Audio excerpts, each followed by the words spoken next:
Hi అండి, just Kantara movie అయితే చూసేసి వస్తున్నాము. ఫస్ట్ మూవీని మర్చిపోవడానికి నాకైతే చాలా టైం పట్టింది. ఎందుకంటే ఆ సాంగ్స్ అయినా సరే, ఆ మూవీలో ఉన్న సీన్స్ అయినా సరే మర్చిపోవడానికి నాకు చాలా టైం పట్టింది. అంత నచ్చినాయి నాకు. అండ్ ఈ మూవీ ఫస్ట్ నుంచి లాస్ట్ వరకు గూస్ బంప్స్ వస్తాయి అన్నమాట. అంత ఎక్సలెంట్గా ఉంది, ఎక్కడ బోర్ అనిపించదు. నాకు ఫైట్స్ అంటే కొంచెం ఇష్టం ఉండదు అనమాట. సో ఆ ఫైట్ సీన్ వచ్చినప్పుడు మాత్రం కొంచెం అబ్బాయి త్వరగా అయిపోని అన్నట్టుగా ఉండింది. కానీ స్టార్టింగ్ నుంచి ఎండింగ్ వరకు అసలు ఒక పులకరింత అంటారు చూడండి, అలా ఫీల్ అయ్యాను నేనైతే. నాకు లేసి అసలు అన్నంత ఎమోషన్ అయిపోతున్నాను నేను. నిజంగా నాకు చాలా అంటే చాలా బాగా నచ్చింది. హౌస్ఫుల్ అయిపోయింది. మనం ఎక్కడైనా తేరికి వెళ్తే జనం ఉంటారు చూడండి, అలా ఉన్నారు అసలు జనాలు అయితే. పిచ్చగా వచ్చేసారు.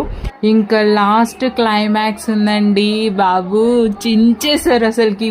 హైలైట్ చెప్తున్నాను కదా, స్టార్టింగ్ నుంచి ఎండింగ్ వరకు చించి పడేశారు శెట్టి గారు.